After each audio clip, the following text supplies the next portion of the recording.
Hi guys! Good evening. I have a surprise tonight. Chris came into town for some Christmas fun, so he's here and going to help us out a little bit on the live.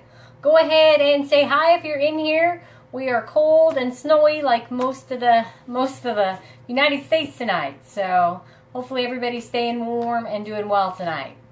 So what we're going to go over, and it works out that Chris is here, because we're going to go over a natural point of aim, and then how to kind of dry fire, which is a good time of year and kind of an off season too. So to go ahead and kind of get set up with natural point of aim, I will go ahead and try not to my tripod here. Okay, that works out better now. You want to explain? So what she's going to do first is she would pick a spot on the wall or spot on the target. She'd position her feet right and left, but you move both feet right and left, okay? Your front foot and your back foot. Find that natural point and then move back and forth and make sure you're aiming at the target. So give us some back and forth. Then close your eyes and see where you're aiming. And then you would, if you're not on that spot, go ahead and move your feet right and left, your front one back, or front one forward, and your back one front and forward, so you're aiming perfectly at that spot. And in silhouette, you generally aim at the center target, so you generally don't have time to do all the movements. Especially on high power, you don't need all that space. The angle isn't as great. So if you're spaced wide at chickens, you are going to need to move your feet a lot more than when you're doing for like the rams, if they're the same spacing. So basically, when you're first learning your natural point of aim, you can over exaggerate it. So if you move your back foot way back, you know that puts you way to the right. Or if you move it way to the forward, that puts you way to the left. So you just kind of have to play with it when you're first learning and get to where you are centered in the targets, and then you actually aim on a spot, and as he said, move it back and forth, settle in, and then adjust from there. And eventually, after a couple of years, it'll get to where when you do get up to the line, you're fine. You kind of innately know, but it takes a while to kind of get the hang of it. And you know, if your chickens are at a different angle. Hi, Greg and Isabel, good to see you. If your chickens are, if your firing point isn't exactly lined up to where you're supposed to be, I mean, right in front of you, a lot of the time you do have to adjust your body physically. Yeah, and if you don't do this, if you're aiming way to the right and you shoot it, you release the trigger, you're going to go poof. You're going to shoot a little bit in front of the animal. Yeah. So it actually does make a difference if you don't have that natural point, because your body will come back to that natural point as soon as you try to release the trigger.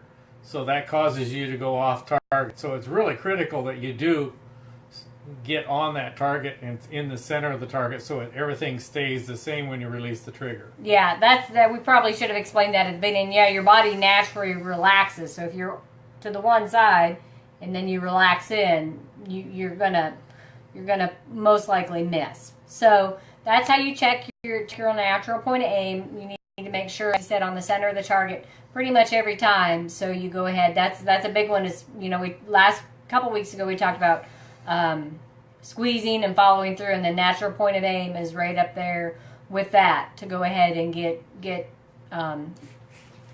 targets down range. And we have just talked about right and left. Not like when you're at Pennsylvania, you'll find that the targets are down range and up range and all types of different positions. And you do that by moving your back foot forward and back. So you kind of bring it back, you'll come up, bring it forward, you'll come down. So make sure you're kind of doing up and down too, rather than just all right, left. That's how you adjust that. Yeah. Okay. And then now it's a good time of year to go ahead, and we briefly touched on, you can get in here, on dry firing last week. I like it because it takes the focus away from necessarily knocking down the target or having a result, downrange to back to you, to making sure you're squeezing and you're following through.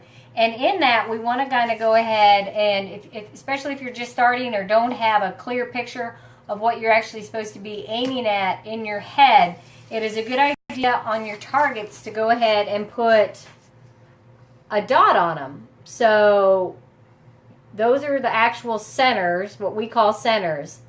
And then that comes out pretty handy. So like when I'm shooting and he's spotting for me, he will say aim to the left of center. In my mind, I instantly know what the center is and what to the left of center is. And if you put these up around the house, so your brain gets used to talking about the center, it's real easy. And then when we're doing the dry fire, kind of always make sure that you're breaking, when you're doing the actual dry fire, breaking going into the dot. Don't try to hold on the dot. Learn to break it going into the dot, not just holding on the dot. No one holds the dot. Okay? Not even her. Okay? She has to learn to break the shot being active on the trigger, so when you're coming into that dot, it breaks. And then when we're actually shooting silhouette, this is a spot we're going for on a calm day. So if it's a windy day, we'll use like a pretend dot here on the breast. If it's really windy, a real pretend dot, and just aim at the whole breast. So get used to aiming at a spot, so you always get ready to break and get active on the trigger. And that means you can actually put pressure on the trigger before the shot goes off. So if it's a 2-pound trigger, put 1.5 pounds on it. So when your brain becomes used to it, it just breaks instantly on the dot on whatever animal. It's real important that you get an active trigger. And a lot of the people like 2-stage triggers because of that, because they can take up most of the slack. And then when they see that dot in their mind, it'll become subconscious. That's what we're going for, is to have it be subconscious. And when your dot and your scope comes across that dot that you already have so solid in your mind that the gun just goes off, it'll surprise you actually the first few times it happens. It's like, whoa! So that's the goal, is to get that dot and that dot connecting. So. And that's what dry firing is. And it's the most important part of training. No matter what type of shooting you're doing, dry fire means you're subconsciously starting to shoot. If you're shooting in the conscious mind, you tell it to go off instead of it automatically breaking. So it's real important that you really get used to lots of it. Hi, Catherine. Good to see you. Does anybody have any questions on, we've gone through the natural point of aim and dry firing so far? It's probably lagging a little bit, but we'll go ahead and give it a minute or so for questions. Yeah, it's a great time of the year to be dry firing and just getting the, a dot on an animal out there or some swingers out there. And even if it's cold, I go ahead and just dry fire out your back window. Just get that mind used to seeing that shot and breaking on that shot. Do you have anything to add? And you can just do some holding exercises too. You're trying to train your body to stand still no matter what. So even if you just put a dot on the wall and just try to learn to hold the gun on the dot right next to the wall, that's a real good way to learn to hold and stand still. If you think your hold's going bad, learn to stand with your barrel next to the wall and try to learn to hold it there. And then dry fire, break on the wall so your gun doesn't barrel move when you break the shot. Right. Mm-hmm.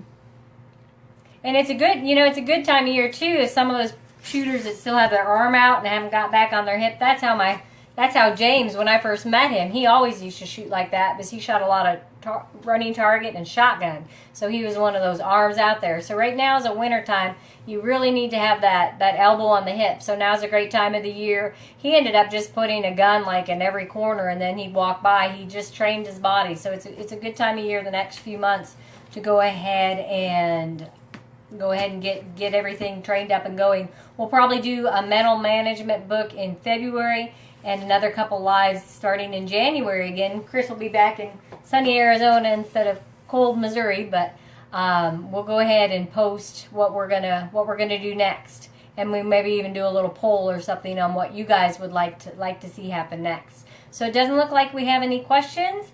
Everybody have a great evening and great Christmas and great holidays. Merry Christmas to you guys. Thanks Bye. much.